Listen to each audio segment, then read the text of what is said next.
Então, show de bola. A gente já pode começar, então, a nossa live do Play, episódio 5. Então, vamos nessa? Vamos nessa. Show de bola. Excelente, então. Muito bom. Muito obrigado, tá? Pelas informações sobre áudio e vídeo. Então, galera, hoje a gente encerra as nossas lives do Play de emergências carnavalescas. Oh, que pena. Calma, bebê, vai ter muita live esse ano, vai ter muita live. Mas hoje, infelizmente, a gente acaba essa live do Play sobre as emergências carnavalescas. E hoje, em especial, a boca chega a encher d'água, porque hoje, em especial, a gente vai falar sobre um assunto que é o queridinho dos emergencistas. Todo emergencista adora atender um trauma, então não seria diferente no carnaval. Obviamente, então hoje a gente vai falar de alguns traumas comuns no carnaval, beleza? Então a gente vai discutir a grande maioria deles. Óbvio, né, que pode ser que tenha alguma outra especificidade a depender da cidade, tá bom? Mas, de modo geral, os traumas comuns do carnaval a gente vai abordar aqui, tá bom? Então, assim, desde já, falar pra vocês o seguinte, que esse ano a gente tá com um monte de novidade, a gente tá com um site muito bacana, preparando um material sensacional para disponibilizar para vocês. Então assim, eu preciso que vocês só entrem no site, é www.millerbrandão.com.br. Preciso que vocês entrem no site e sejam membro VIP, porque quando você é um membro VIP lá no site, você vai receber as informações imediatamente assim que lançadas todas as informações de lá. Então assim, novas cidades que a gente vai estar fazendo evento, tal, novos cursos online, a gente tem algumas novidades aí, algumas coisas aconteceram nessas últimas semanas, graças a Deus, tudo muito bacana, graças a Deus, tudo dando certo pra gente. Então assim, sejam os VIPs a saberem, sejam os primeiros a saberem, entendeu? Porque geralmente essas coisas se dão de modo limitado, porque a gente não consegue alcançar todo mundo. Então assim, seja um membro VIP, vai lá no nosso site www.millerbrandão.com.br, seja um membro VIP. É a primeira coisa que você vai ver, cadastrar e-mail para membro VIP. Faça isso porque vocês não perdem por esperar, tá bom? Pronto, vamos lá. Vamos falar dos traumas do carnaval. Galera, seguinte, antes de mais nada, a gente precisa enxergar a cinemática da coisa. Para falar de trauma sem falar de cinemática não tem condição, né? Então vamos lá. Vejam só a situação. O carnaval é uma festa de grande aglomeração de pessoas, uma aglomeração incomensurável de pessoas, tá bom? Onde há predisposição ao álcool, a outras drogas, à violência urbana, a banalização da utilização dessas drogas. Então, assim, tudo leva ao risco do trauma. Todo envolto do carnaval envolve a possibilidade de acontecer um trauma em qualquer pessoa. Então, independente se a pessoa está bebendo ou não, essa pessoa está suscetível a um trauma. Professor, você está falando que carnaval é coisa ruim? Não, eu não estou falando isso. Eu estou falando que há a susceptibilidade, acentua-se a possibilidade de uma pessoa desenvolver um trauma no carnaval. Obviamente é um aglomerado de pessoas, pode acontecer um empurra-empurra, uma multidão, a pessoa pode ser pisoteada, a pessoa pode ser roubada, a pessoa pode receber uma agressão aleatória. Então assim, o que a gente mais entende, mais ouve aqui no carnaval é a pessoa que estava lá com a cara pra cima olhando pro trio, ou olhando pro artista, ou fazendo alguma coisa do tipo, e passa alguém aleatório, alguém que não tem nada a ver com nada e comete uma agressão, dá um murro, dá um chute, dá uma pesada, dá uma voadora. Então assim, pode acontecer no carnaval. Infelizmente, pode acontecer no carnaval. Então é muito comum os traumas no carnaval justamente por isso. Outra circunstância que gera muito trauma no carnaval é a violência policial. Infelizmente, alguns policiais, óbvio que não é generalizado, mas alguns policiais, eles tendem a utilizar maior força física mesmo contra os foliões, independente de estarem fazendo alguma coisa que incite a violência ou não. Então assim, tem policiais, obviamente que não todos, por favor, tem policiais que exacerbam a força na hora de abordar o folião, na hora de passar pelo folião, e assim gera alguns traumas também, a gente vai discutir sobre isso, beleza? Então, para a gente começar a falar sobre os traumas, a gente fala sobre a principal causa de trauma no carnaval. São as agressões por desinteligência. O que é desinteligência, professor? Briga. Então, assim, a grande maioria das agressões, a grande maioria dos traumas que a gente atende no carnaval são agressões por desinteligência, são agressões por brigas, a grande maioria delas sem um motivo, razão ou circunstância, mas acontecem. E aí a gente atende essas pessoas, na sua grande maioria, imensa maioria, do sexo masculino. E aí, onde é que a pessoa que briga quer acertar? No rosto. Pronto, então os traumas de face são os principais traumas que a gente aborda no carnaval. De modo geral, os traumas de face são os principais. Por isso que a gente vai falar paulatinamente sobre cada circunstância de cada trauma de face, dos mais lógicos a serem observados durante o período carnavalesco. Beleza? Então vamos lá. Para falar logo, antes de mais nada, dizer o seguinte. Eu postei hoje de manhã sobre o trauma de face, uma postagem que eu tinha feito ano passado. Por que eu postei? Cara, é feio demais o trauma de face. O trauma de face desvia demais a sua atenção. Mas o trauma de face, ele requer muito cuidado de sua parte.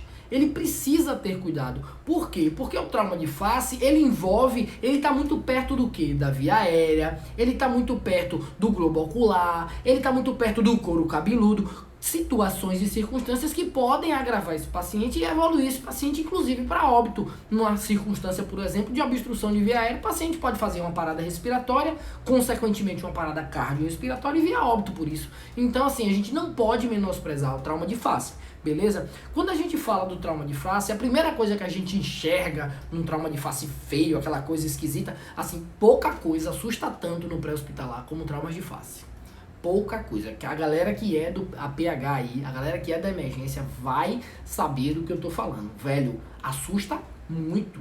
Porque as lesões são lacerantes e, assim, deforma a pessoa. Então, assim, toda lesão, todo trauma que deforma a pessoa, ele requer um cuidado um pouco mais rebuscado na abordagem. Beleza? Isso, obviamente, não é? Então, assim, qual é a primeira fratura que a gente enxerga um trauma feio de face? Fratura de mandíbula. Cara, meu Deus do céu. Fratura de mandíbula é a coisa mais esquisita do mundo. O cara fica com a cara toda deformada, com a cara extremamente deformada. E aí, por que eu chamo atenção para a fratura de mandíbula? Porque a fratura de mandíbula, ela pode gerar no indivíduo uma obstrução de via aérea. Por que pode gerar? Porque o suporte ósseo da língua, esse suporte ósseo da língua, ele é deslocado. Então a língua perde o suporte ósseo. Então, se o paciente tiver, por exemplo, extremamente etilizado, extremamente alcoolizado, e aí receber um murro que fratura a mandíbula e ele cair, a queda da base de língua vai ser imediata. Então esse paciente pode fazer uma obstrução de vias aéreas imediatamente após uma fratura de mandíbula. Beleza? Então, assim, tem que ter muito cuidado, porque, inclusive, eu já vi fratura de mandíbula que o paciente teve que ser entubado. Porque o paciente tinha uma alteração do nível de consciência tão importante e a fratura de mandíbula, ela propiciou que a língua não ficasse na cavidade oral e aí caísse frequentemente na via aérea. Então, assim, obstruía a via aérea de qualquer posição que ele estava. Ele estava sempre no decúbito dorsal, então obstruir a via aérea. Então a gente teve que realizar a intubação traqueal no paciente. Então é muito importante enxergar as fraturas fraturas de mandíbula, não é? Principalmente a galera que gosta de dar murro no queixo, né? E aí, assim, o que é que faz uma fratura de mandíbula? Tudo faz uma fratura de mandíbula. Todo tipo de agressão faz. Paulada, cacetete, murro, chute, bicuda, garrafada. Tudo pode fazer uma fratura de mandíbula. É um osso, então todo osso com impacto ele pode ser fraturado. Beleza? Vamos passar agora para outra coisa que é extremamente complexa de ser abordada no pré-hospitalar, na emergência, quando há trauma de face. Agora a gente fala sobre as lesões oculares, galera. Falar de lesões oculares no carnaval, assim, a gente tem muita lesão ocular no carnaval. Mas por quê? Porque geralmente as agressões são na região do rosto. Então, assim, o olho, a região periorbital, ela abarca uma parte do rosto significativa. Então, assim, esse paciente ele está predisposto a ter lesões oculares também. Então assim, quais são as principais coisas que você na emergência não pode realizar com esse paciente que sofre uma lesão ocular, uma lesão periorbital, que você não sabe se teve lesão ou não? Primeira coisa, não pressionar o olho para avaliar. Isso não existe. Fazer pressão no olho para avaliar não pode. Mas por que não pode, professor? Porque se tiver uma lesão perfurante, uma lesão que tenha um derramamento do líquido, pode ser fundamental, pode ser crucial entre o cara enxergar com aquele olho ou não. Então não existe pressionar o olho do indivíduo para saber se ele ainda tem o globo ocular íntegro ou não. Não, pressionar não é uma opção no trauma ocular, beleza? Outra situação muito importante é quando já tem a lesão perfurante já instalada. Quando tem lesão perfurante já instalada, aí a gente precisa tomar outros cuidados. Quais outros cuidados? Pelo amor de Deus. É uma lesão perfurada? É. O objeto tá lá? Tá. A gente não tira.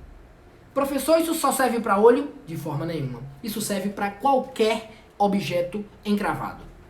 Qualquer objeto encravado ou empalado, ele não será removido na emergência. Beleza? Ele não será. Na emergência não é o lugar de se desempalar ou se desencravar objetos que estão perfurando. Tranquilo? Vamos combinar logo desde agora. Não se remove objetos empalados ou encravados na emergência. Beleza? Vamos seguir o baile, tá bom? Beleza. O que é que a gente faz com esse olho lesionado? Esse olho lesionado, a gente vai fazer um curativo de proteção. Esse curativo, ele vai ser oclusivo, ele vai ser para fechar aquele globo ocular, para não permitir que sujidades ainda maiores entrem e possam infeccionar esse olho. Obviamente, agora, professor, você só vai falar de unidade de referência. Sim. Se a gente está no carnaval, numa emergência, a gente precisa ter uma unidade de referência de retaguarda. A gente precisa. Aqui em Salvador, por exemplo, a gente tem algumas unidades de referência. Por exemplo, quando é clínico paciente, a gente tem um hospital terciário, um hospital de grande porte, o maior do Norte e Nordeste, que é o Hospital Geral Roberto Santos. Então, assim, o Roberto Santos dá todo o suporte no paciente clínico pra gente. Quando o paciente é traumatológico, a gente encaminha esse paciente para o Hospital Geral do Estado ou para o Hospital do Subúrbio, todos públicos, beleza? Então a gente precisa ficar atento que trabalhou na emergência no carnaval ou em alguma festa grande, vai precisar ter um hospital de retaguarda, porque a gente precisa dar subsídio ao atendimento ultimado, né? O último atendimento a esse paciente, o atendimento que vai resolver o problema dele de fato, beleza? Então sigamos o baile. Na ocasião de um objeto encravado, a gente já sabe que a gente não vai remover esse objeto, a gente vai apenas estabilizá-lo, beleza? Bola pra frente, vamos falar do ouvidinho agora, bebê.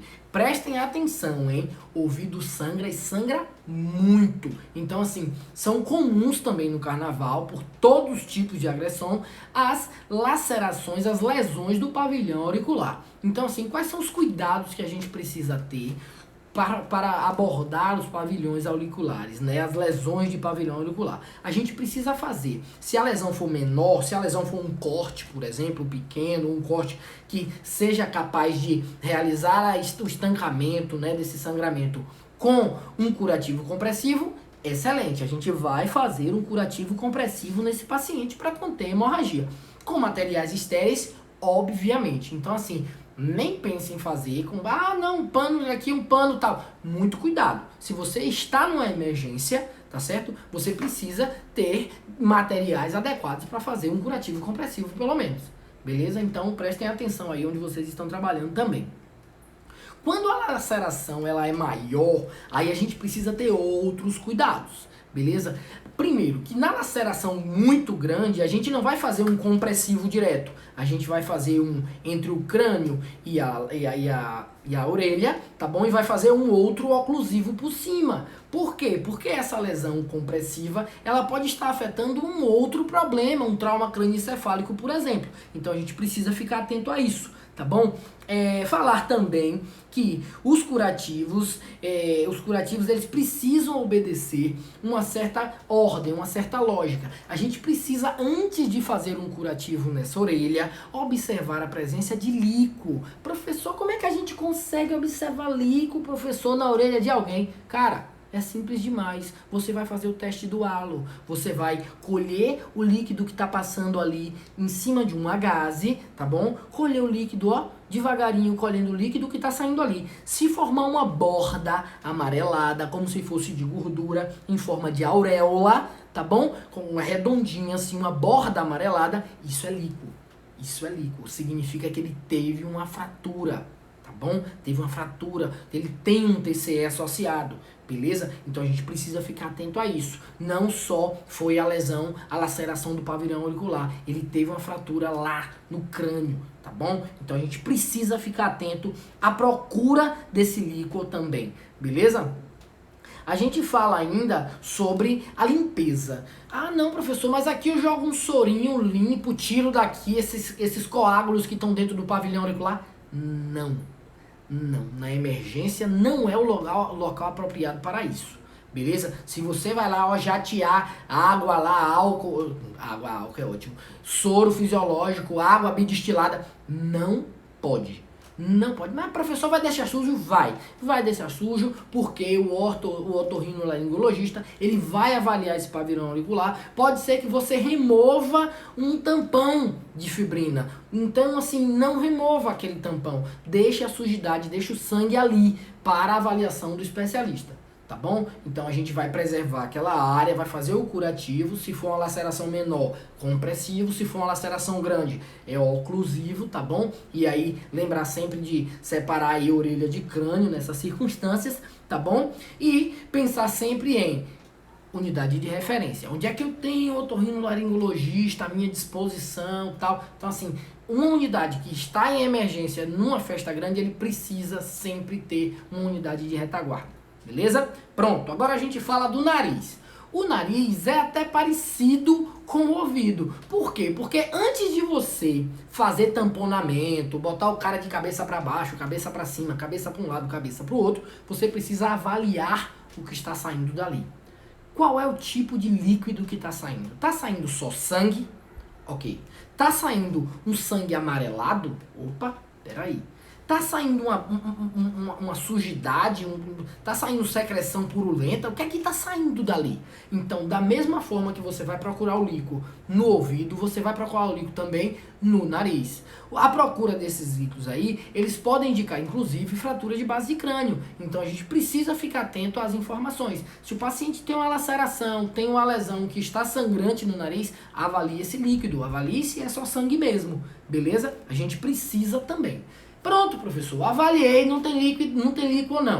Fiz o teste do halo, não tem líquido, tá tudo certo, é só sangue mesmo, ele tá xingando tudo, pronto. A gente pode lançar mão de outras coisas para fazer uma abordagem a esse paciente. A primeira coisa é compressa com água fria, tá bom? Com água fria pode ser, professor, pode colocar, envolver o gelo dentro de uma compressa e colocar? Pode, porque o gelo vai fazer uma vasoconstrição e vai diminuir. Só não coloque o gelo diretamente, porque o gelo queima, tá bom, bebê? Então não coloque o gelo diretamente na pele do paciente. Coloque envolto de uma compressa, tá bom? Ao redor do nariz desse paciente.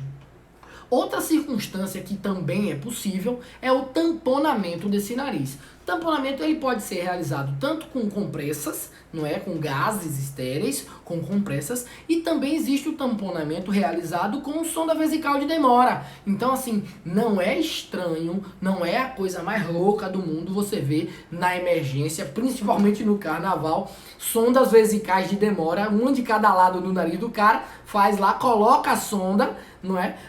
Introduz a sonda, né, no canal nasal, obviamente não vai até lá embaixo, no canal nasal, enche a sonda de água e puxa de volta. Para quê? Para fazer uma compressão nos vasos que estão sangrando e esses vasos estancarem o sangramento. Beleza? Então há também a possibilidade de realizar um tamponamento com sonda vesical de Demora. Aí você me pergunta, onde é que você viu isso, professor? Bucomaxilofacial. Vou falar dos nossos colegas daqui a pouquinho.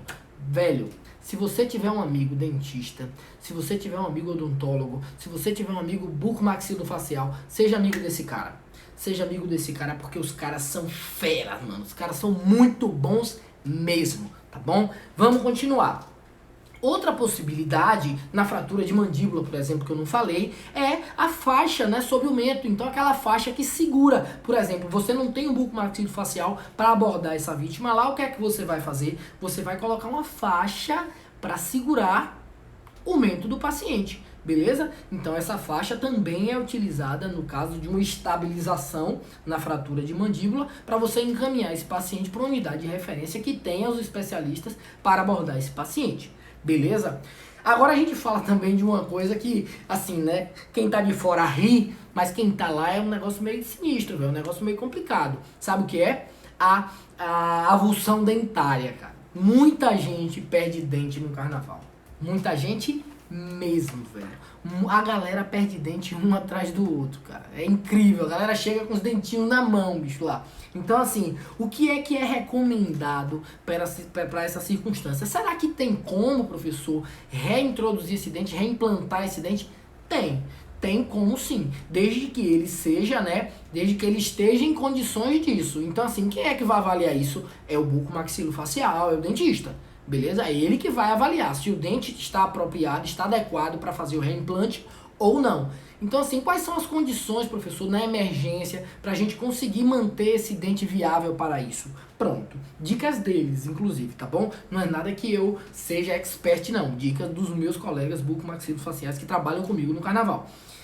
Coloque esse dente, tente recuperar o dente, obviamente, né, do chão lá, o dente caiu, murro na cara, caiu 2 dentão da frente, os 2 atacantes caíram, pronto. Recolhe esses dentes, lave-os e coloque dentro de água de coco.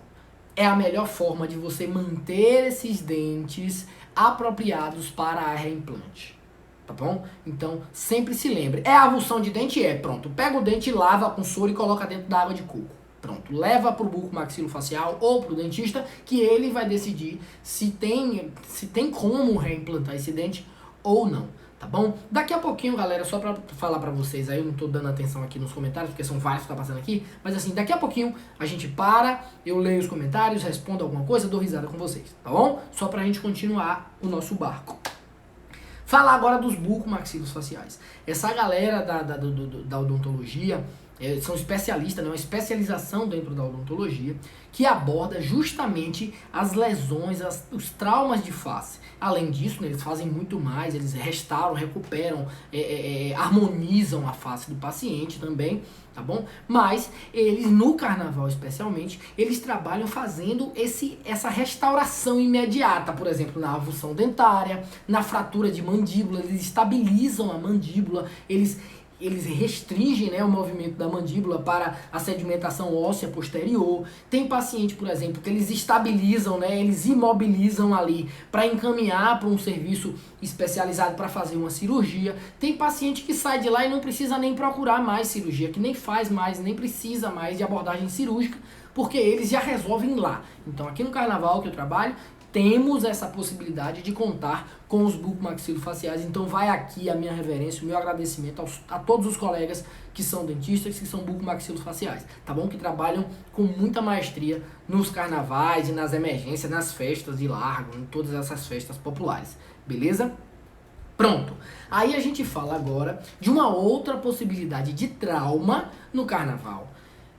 TCE, o trauma crânioencefálico. Professor, você falou de trauma, mas não falou ainda do XABCDE. Bebê, todo trauma você vai abordar com XABCDE. Onde foi que você não viu aqui eu falando de contenção de hemorragia? Falei de contenção de hemorragia. Você quer ver outra coisa que sangra pra caramba? Couro cabeludo. Tem muito corte em couro cabeludo. No carnaval, muito corte em couro cabeludo, seja por agressão, seja por, sei lá, bateu a cabeça em algum lugar, tem muito, seja por queda da própria altura, paciente extremamente alcoolizado cai da própria altura, sem reflexo, não leva a mão na cabeça, vai com a cara, faz um corte contuso, geralmente grande no couro cabeludo e sangra horrores. Sangra rios, meu querido. Então, você precisa ficar atento também. Então, assim, a gente tá falando de trauma, professor? Tá. Então, lembrem sempre da nossa abordagem inicial à vítima de politrauma, que é o quê? XABCDE. X de hemorragia sanguinante grave, A de abertura de vias aéreas, né, de permeabilidade de vias aéreas e controle de coluna cervical, o B de boa ventilação, o C de circulação, se esse paciente tem uma circulação adequada, aí a gente avalia a pele, a gente avalia o batimento, a gente avalia a qualidade do pulso, a gente avalia também como é que está a frequência cardíaca desse paciente, a ausculta cardíaca desse paciente, a gente avalia o abdômen, que é a pança, a gente avalia a pelve e avalia membros superiores e inferiores, isso tudo no C, tá bom? No D a gente vai avaliar o que nesse paciente? A avaliação neurológica desse paciente, usando o nosso lindo, maravilhoso, querido e orgulhoso Glasgow. A escala de coma de Glasgow é a mais simples, é a mais rápida, tem outras muito boas também, mas já que a gente está falando de trauma, nada mais justo do que dar a César o que é de César. No trauma, a gente aborda o paciente na avaliação neurológica com a escala de coma de Glasgow.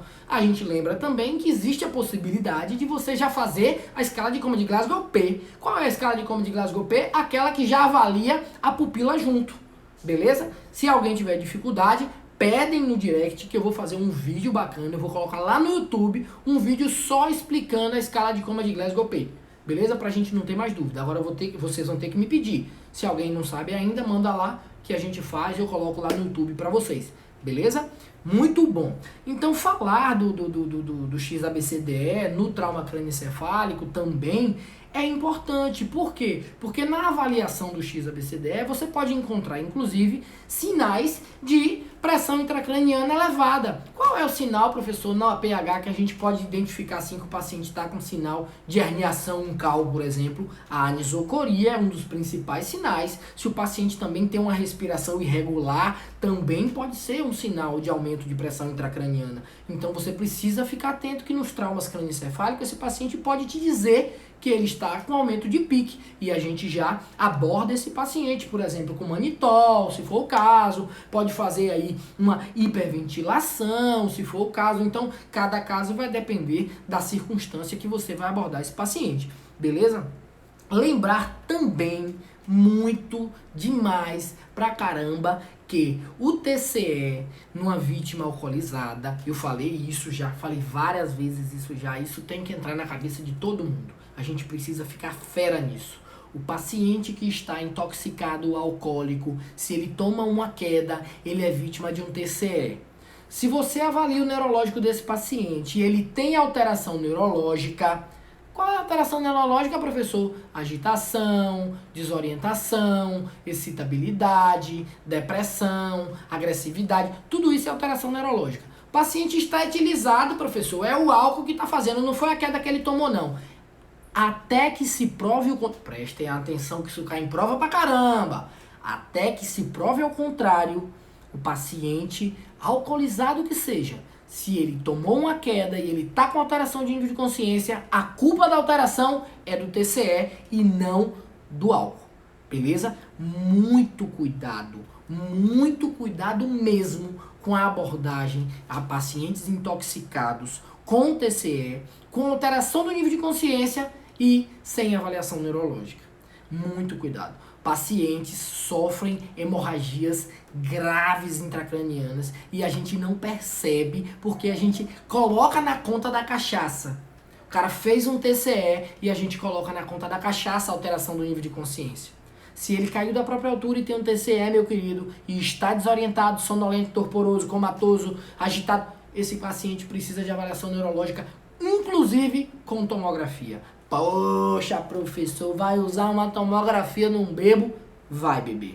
Vai, porque até que se prove o contrário, a alteração neurológica dele é do TCE e não do álcool, tá bom? Ah, não é aquela história de pecar por excesso não, né? Não. Isso é cuidado, isso é parcimônia, isso é controle das possibilidades, tá bom? Então ficar atento a isso para não vacilar, beleza? Bola pra frente. Se a gente avalia esse paciente do carnaval, ele também pode ser abordado, por um projétil ou por uma arma branca. Quais são as possíveis armas brancas que a gente encontra no carnaval? Chuta uma, bebê. Tem todo tipo de arma branca no carnaval. assim, independente, né, da força policial que tá lá, que fazem buscas, apreensões, tem vários portais de segurança onde esses indivíduos que passam pra lá e pra cá, eles abordam. Ó, Patrícia Nogueira tá na área. Vixe, rapaz, misericórdia. Ó, é minha dupla de plantão aí, viu, essa doida. É maluca, mas eu gosto demais. Patrícia Nogueira, abraço, minha irmã, abraço. Então, ó, os pacientes de carnaval, eles também sofrem perfuração por arma branca e perfuração por projétil de arma de fogo. Beleza? E aí, quando é que a gente pensa em perfuração por arma branca? O que é que pode gerar uma perfuração por arma branca nesse indivíduo? Faca, garrafa, espetinho, Fanta da polícia, aquele cacetete, todas essas podem ser armas brancas. Beleza?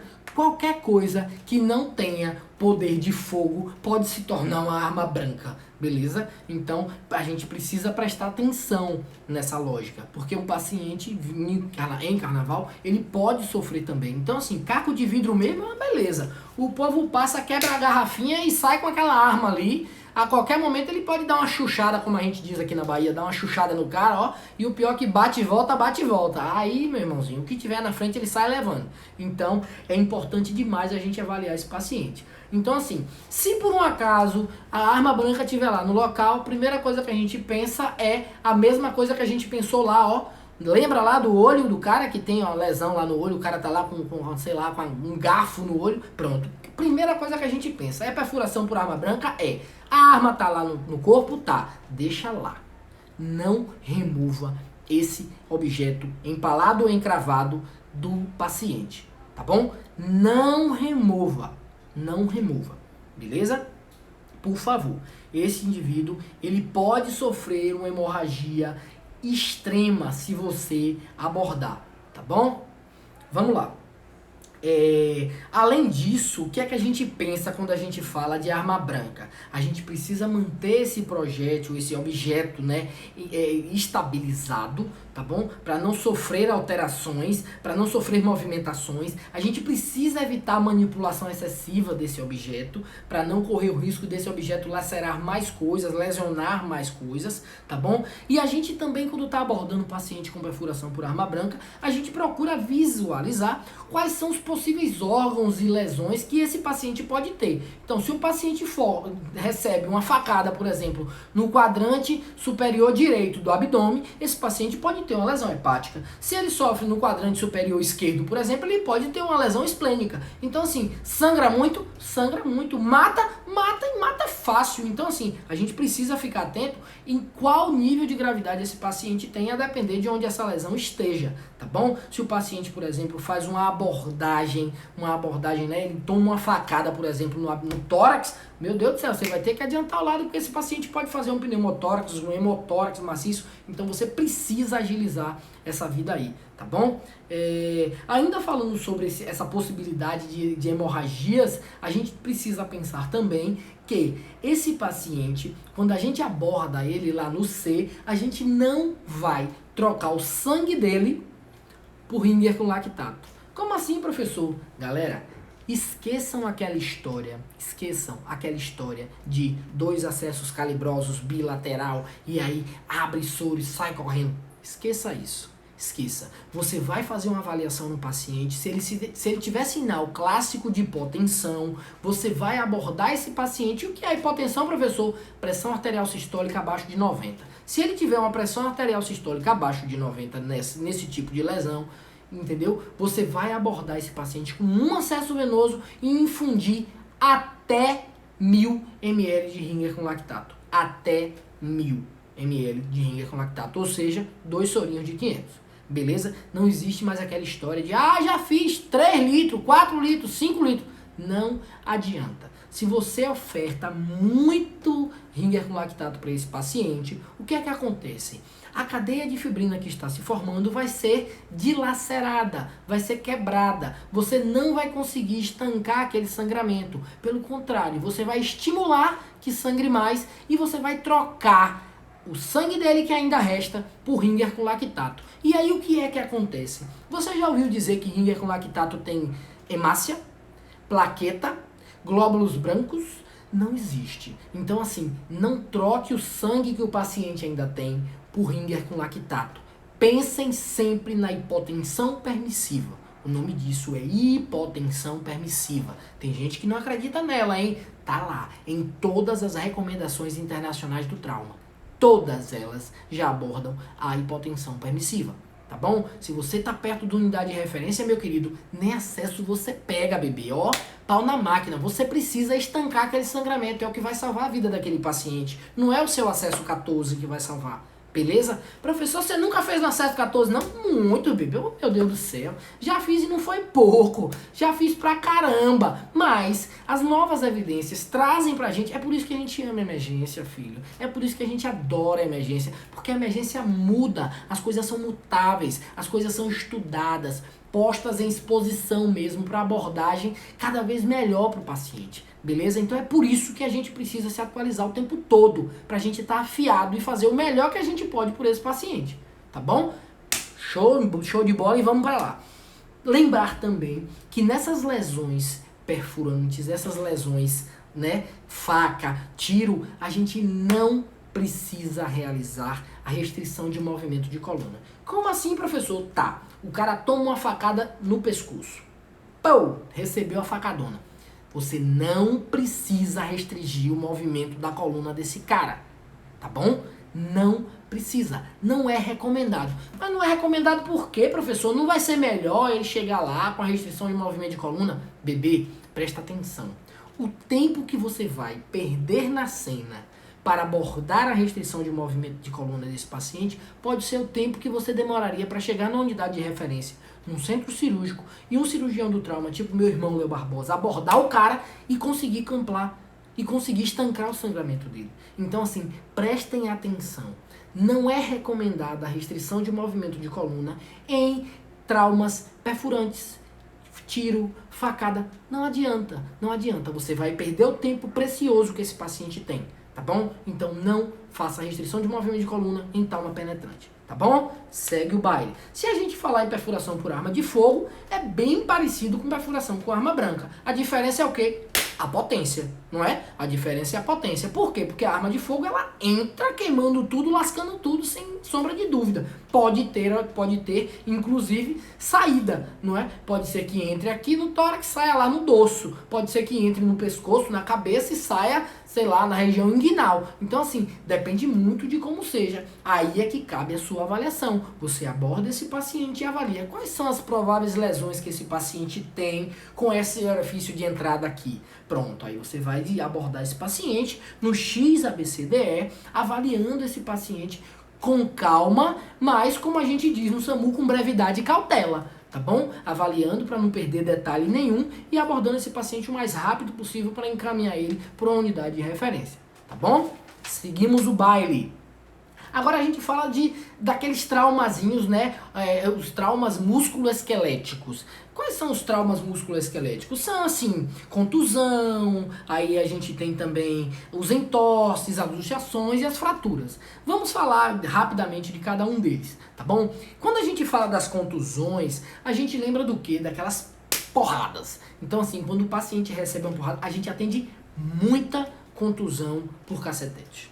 Muita mesmo. Os pacientes que recebem contusões, principalmente na região do braço aqui, ó, na região do antebraço aqui, ó, recebem muita contusão, muita mesmo, beleza? Então, assim, geralmente, né, ela acarreta apenas as partes moles, não é? São geradas por uma força bruta e geralmente faz o que no local? Uma equimose, né, aquele roxo enorme e dói pra caramba, obviamente, beleza?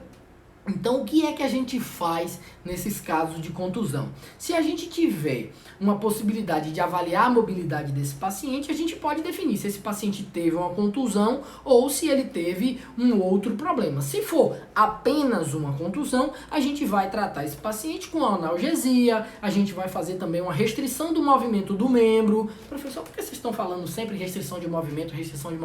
E o que é que aconteceu com a imobilização? Pronto, simples assim. A imobilização deixou de ser um termo adequado para o que a gente faz. Porque raciocinem comigo. Imobilizar é parar parar completamente o movimento. Imobilizar. É a pessoa que está imóvel, a pessoa que não tem movimento nenhum. Beleza? A gente consegue fazer isso com alguma coisa? Com o indivíduo, com o braço dele, com o pescoço, com as costas? A gente não consegue imobilizar o indivíduo com as nossas abordagens. O que a gente consegue é restringir o movimento. A gente limita o movimento de um membro, da coluna, beleza? Por isso que o termo mais adequado atualmente é o restrição de movimento, seja ele da coluna ou dos membros superiores ou inferiores, beleza? Sigamos o baile. Pronto, se a gente fala sobre a mobilidade, se está preservada essa mobilidade, a gente vai realizar analgesia, né, conforme orientação para prescrição médica, e também a gente pode fazer a restrição de movimento desse indivíduo. A gente vai identificar se tem um edema, se tem uma deformidade, porque assim, uma contusão ela pode gerar um edema, pode gerar uma alteração ali que você pode identificar na palpação. Beleza? O que é que a gente pode identificar na palpação também? A presença de crépito. Opa! Se tem crépito, não é uma contusão, hein?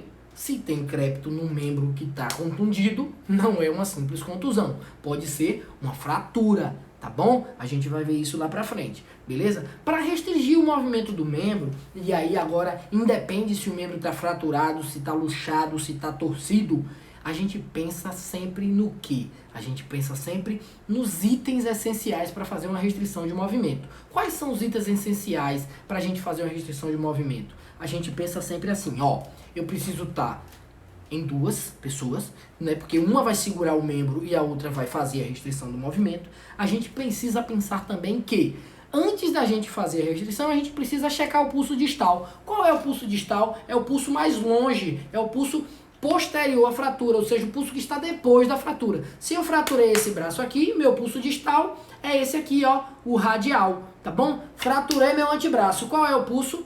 O radial, tá bom? Então a gente vai avaliar esse pulso antes de realizar a restrição de movimento e também depois. Professor, antes de realizar a restrição, tinha pulso. Aí eu realizei a restrição, perdeu o pulso. O que é que eu faço? Desfaça a sua restrição. Volte para a posição que estava e verifique o pulso. Ah, professor, só tem pulso sem restrição. Pronto, você vai restringir neste momento. Você vai restringir na posição que tenha pulso, beleza? Outra informação importantíssima sobre a restrição de membro é, você vai restringir, desculpem, no nível de dor do paciente. Se você está tentando trazer para a posição anatômica o braço desse paciente, esse paciente urra de dor, quando você chega na metade do caminho, você vai restringir o movimento neste local, beleza? Checando o pulso, obviamente, tá bom? Então a gente vai respeitar o limite da dor do paciente. Professor, entorse dói? Dói. Fratura dói? Dói. Contusão dói? Dói. Luxação? Dói também. Todas as lesões musculoesqueléticas têm como uma característica principal a dor intensa. A dor intensa. Porque há compressão nervosa. Se há compressão nervosa, bebê, vai doer. Não tem jeito. Beleza? Então a gente precisa respeitar a dor do paciente. Tá bom? Vamos lá. Então, se a gente pensa que uma lesão ela pode estar, por exemplo, aberta, se tem uma lesão aberta no lugar da contusão, se você vai restringir o movimento desse membro, você precisa pensar em fechar aquela lesão aberta. Como? Com um curativo, obviamente com material estéril. Tá bom? Então, sempre pense, se tem uma lesão aberta e é uma contusão, você já descartou a possibilidade de fratura, você vai fechar aquele local com um curativo estéril também, tá bom? Beleza. Aí a gente fala agora, bonitinho e maravilhoso, sobre a possibilidade de entorse. O que é o entorse? O entorse, galera, é quando tem uma laceração ou um estiramento do ligamento. Então, envolve músculo? Não. Envolve osso? Não. É um estiramento ou uma laceração do ligamento. Há um entorse. Geralmente a gente entorta, sabe o quê? No carnaval, a mulherada entorta muito o tornozelo. Salto, vai lá pro camarote de salto, aí quando desce do camarote tem que andar um pedaço até chegar os táxis, os Ubers, e aí o que acontece? No asfalto ou em algum lugar, tal, numa ruazinha estreita que seja de calçamento, tal, entorta o pé. E aí faz entorse. E dói pra caramba entorse, meu querido. Dói pra caramba. Beleza? Isso que é o entorse. É uma torção brusca dos ligamentos. beleza? A gente também pode abordar essa entorse com restrição do movimento, tá bom? Da mesma forma que a gente já discutiu, e também com compressa de gelo. Por quê? Porque vai vasoconstrigir, vai diminuir aquela sensação de dor. Beleza? A gente pode abordar isso no entorse. Eu postei esses dias com a ajuda do meu amigo Ricardo Estevam, né? Doutor Ricardo Estevam. Falar, inclusive, tô com saudade, meu Ricardo. Sumiu, né, pedra? Tá retado você, mas vamos lá. Eu falei esses dias, conversando com ele, a gente abordou sobre as lesões, né, e as medicações analgésicas que a gente utiliza nas lesões musculoesqueléticas.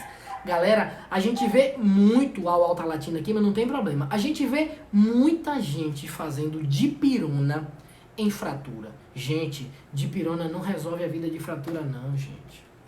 Dipirona é água numa fratura, gente. Não pode. Quem já fraturou um osso aí, ó, pode comentar. Não tem como. Dipirona não sustenta, não dá vazão a uma dor de fratura, não. Fratura, a gente vai utilizar opioide. Ah, mas opioide é forte demais, opioide vicia. Não, bebê. O uso agudo de opioide não vicia ninguém, não. O que vicia o opioide é o uso crônico, tá bom? Então, ó, presta atenção. A gente tá com paciente vítima de fratura, oriente, converse com um colega, dipirona numa fratura, colega, é complicado porque a fratura dói demais, o limiar de dor aumenta demais, o paciente sente muita dor na fratura. Que tal a gente diluir uma morfina, fazer devagarinho para ele aqui, um tramal, beleza? Então, tenham essa consciência. Fratura dói muito, então a gente aborda a fratura com opioide. Os outros analgésicos a gente deixa para as outras circunstâncias das lesões musculoesqueléticas, tá bom? Muito bom. Vamos lá então falar da entorse. A gente já discutiu sobre o entorse e agora a gente fala sobre a luxação. O que é a luxação?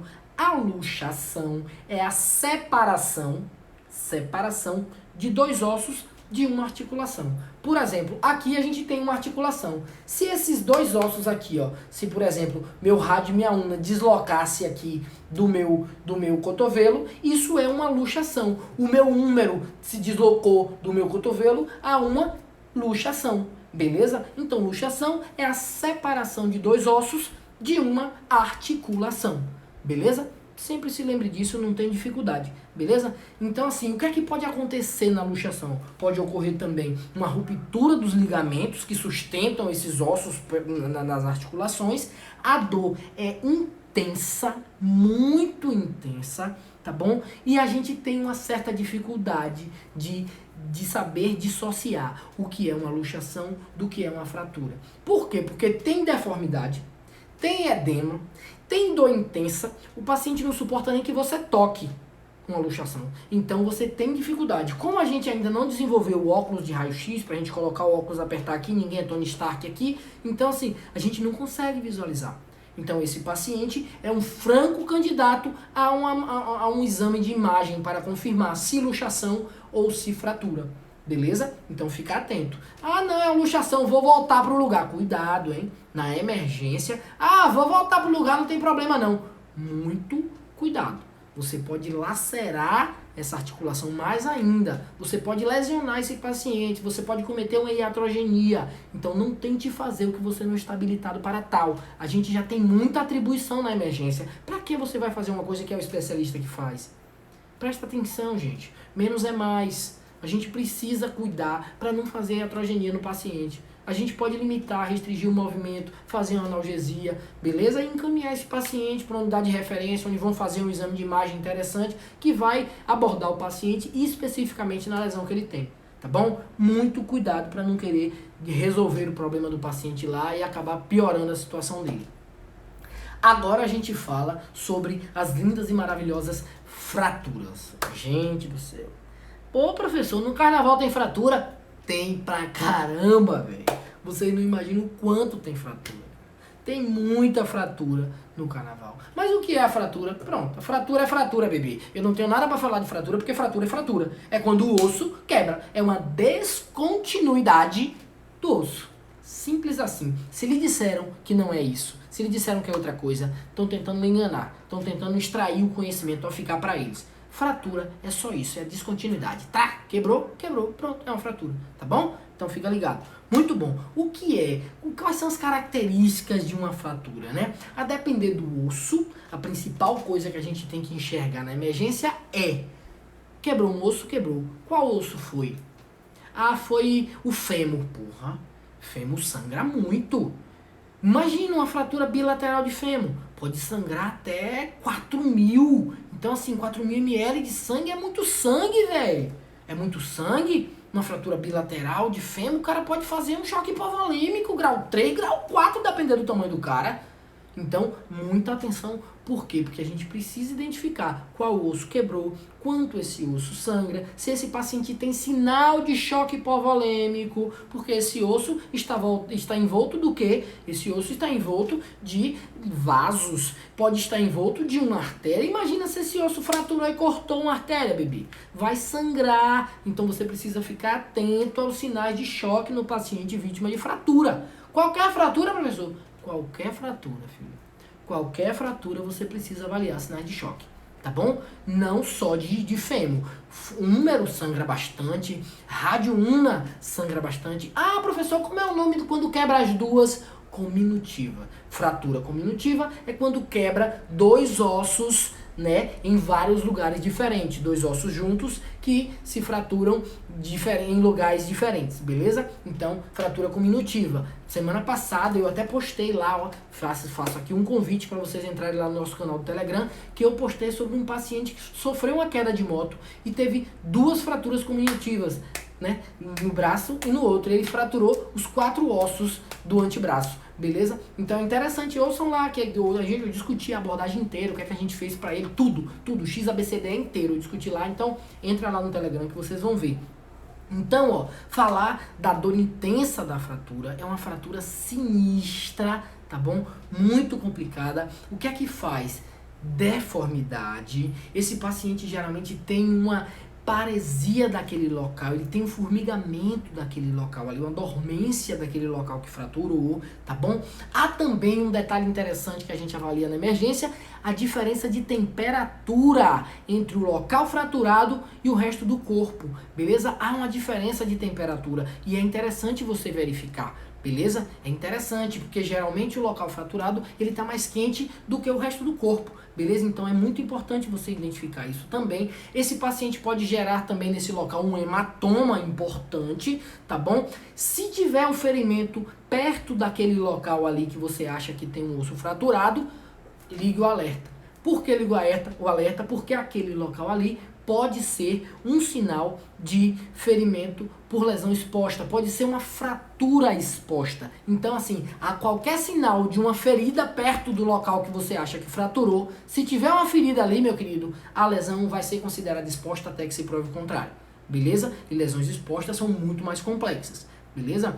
Falar também que se o paciente sofreu várias fraturas em vários ossos diferentes, esse paciente é considerado um paciente vítima de politrauma, tá bom? Vítima de politrauma. Então a gente precisa ficar atento que esse paciente requer mais cuidado ainda, porque esse paciente pode instabilizar em qualquer um das avaliações, em qualquer um dos ditos, né, da avaliação do XABCDE. Tá bom, meu povo? Era isto, tá bom? Eu vou responder assim que possível todas as suas informações aqui. Me falaram aqui, fale sobre o torniquete nas fraturas expostas dos membros. Pronto, isso aqui eu falo que é rapidinho. Galera, torniquete você vai utilizar quando o paciente precisa de torniquete. Quando é que você pensa em torniquete? Quando você fala, véi, se eu não usar um torniquete aqui, ele vai morrer de choque hipovolêmico. Pronto. Definiu que o paciente está em risco de morte, torniquete nele. Nenhuma outra abordagem vai resolver aquela, torniquete nele. A gente tinha o pensamento de que torniquete era a última escolha. Não, torniquete pode ser inclusive a primeira escolha. Se você bate o olho numa lesão, tá lá artérias jorrando para tudo quanto é lado, tá lá uma amputação traumática com artérias jorrando para tudo quanto é lado, você vai fazer o quê?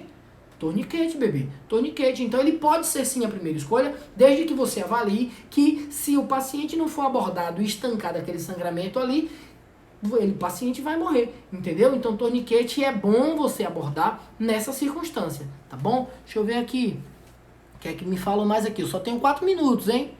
Vamos lá, vamos lá, vamos lá. Vai ficar salvo assim, tá bom? O Telegram tá bombando, muito interessante. Valeu, Misael, meu irmão. Venha para Maracás. Vou sim, claro que vou. Só é me chamar. Minha terra, como é que não vou? Deixa eu ver mais aqui, se tem mais alguma coisa. Pronto, o Daniel tá falando aqui. Galera, era isso que eu tinha para contribuir com vocês, para compartilhar com vocês, tá bom? Muito obrigado pela presença de vocês. Vou virar aqui agora o celular para vocês fazerem a nossa selfie, tá bom? E postarem lá, hein? Lembre-se da praga. Se não postar, tá bom? Assistiu a live. Se não postar, são 5 anos sem fazer amor. Então, por favor, vou virar o celular, você vai fazer seu printzinho e vai postar lá e marcar o professor, tá bom? Grande beijo pra vocês, curtam bastante o carnaval de vocês, tá bom? Curtam a família de vocês, espero que vocês tenham gostado. Se tiverem dúvida, pode mandar via direct, tá bom? Que eu vou fazer questão de responder todos vocês na medida do possível, tá bom? Beijão, muito obrigado mesmo, tá bom? Vou virar o celular, senão o tempo acaba.